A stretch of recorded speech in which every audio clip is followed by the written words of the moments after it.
Now, according to reports, the United States and Ukraine have agreed on the terms for a minerals deal. The deal is central to Kiev's push to win the American support as Donald Trump is seeking to rapidly end the war with Russia.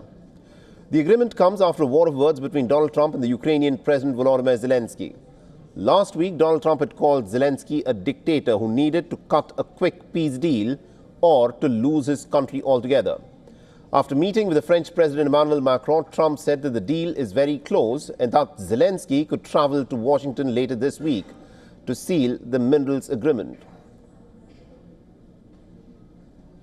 Is it true that President Zelensky is coming on Friday to meet with you, and is the mineral deal sorted out? Yeah, I hear that. I hear that he's coming on Friday. Certainly, it's okay with me if he'd like to, and he would like to sign it together with me, and I understand that's a big deal, very big deal.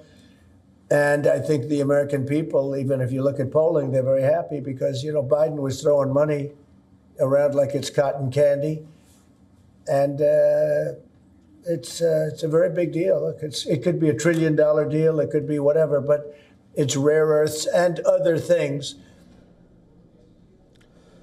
A senior Ukrainian official has corroborated Donald Trump's statement, saying that Ukraine may sign the minerals deal in Washington on Friday. The official has also told AFP that the U.S. had cut clauses from the deal that would have been unfavorable to Kiev, including that it provide about $500 billion worth of resources.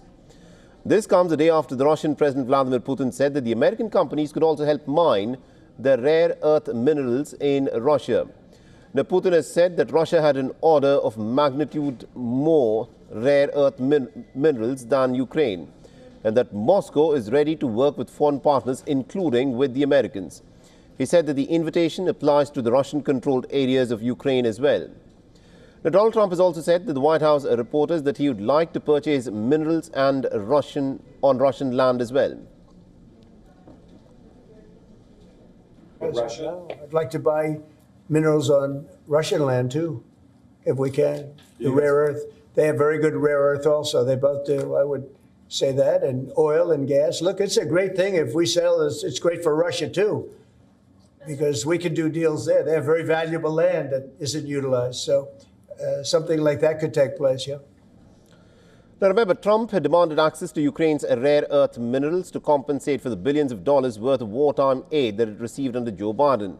The deal would see the United States jointly develop Ukraine's mineral wealth, and as per the Ukrainian officials, the revenues would go to a newly created fund that would be joint for Ukraine and America.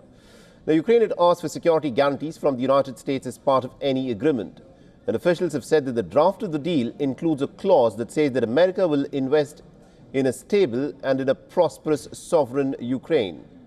So as diplomatic efforts continue, Russia's shelling of residential buildings in Ukraine's Kherson has injured 5 adults and also a 15-year-old girl.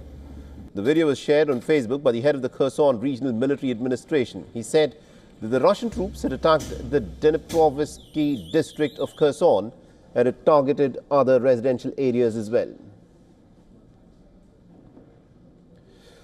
All right, now to give us more perspective in terms of what is happening at this moment in Ukraine, we're joined by a Ukrainian politician, Mr. Volodymyr Omelyan. He's joining us live from Kiev. He's in fact a former Minister of Infrastructure of Ukraine between the years 2016 and 2019, and also the Major of Armed Forces of Ukraine in Kiev, and he's joining us live on this broadcast.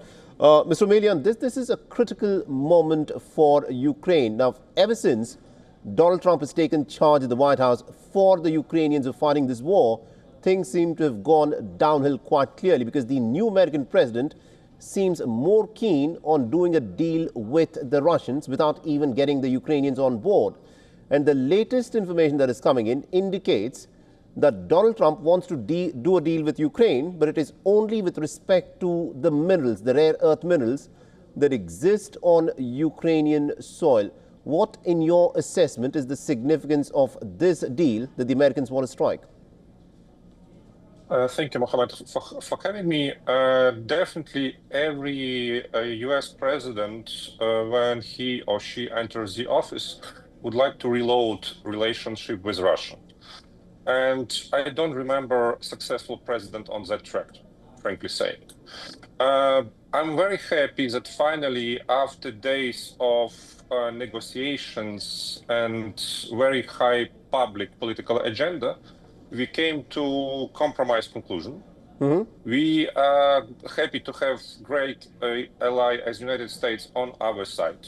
We believe it will be true cooperation, and we will attract a lot of US investment. And it's very good, powerful sign from Washington to all other foreign direct investments come to Ukraine. We will guarantee you the peace. Interesting. You say that you are happy to have the United States and as your ally and you want American investments to come in. But at this moment, is the United States of America giving you security guarantees for a deal to access the Ukrainian rare earth minerals? We fight Russia with American weapon. And I think it's the best proof are they interested in Ukraine and do they support Ukraine. Trump, yes, he has a different approach. He wants to make some deal with Russia, but let us see how successful he will be with that. Because Russia remains a threat.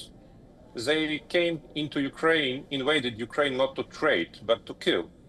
And when you are talking about the US investments, we would be more than happy to have Indian investments as well. Because we consider India as the largest country, and we believe that it's much better to have India investing into Ukraine than China supporting Russia. You know, it's an interesting proposition that you've put forward that you'd like to see Indian investments as well. That's something, you know, that the Indian government may have something to say on that. But looking at how the negotiations are at this moment ongoing, do you think that the Ukrainians have the American back? Because the way things are going, it does look like Donald Trump has been very dismissive of the Ukrainian president. He's called him a dictator. And in fact, Donald Trump has blamed Ukraine for even starting this war. Yes, it was kind of controversial speeches we received from White House on the first days, but right now they are a bit different, as you may see. Secondly, we are fighting for our independence and for our freedom. We will keep on fighting even if we are left alone, but we are not. Europe are with us, and European leaders are also understanding that they are home alone and they should take care about security.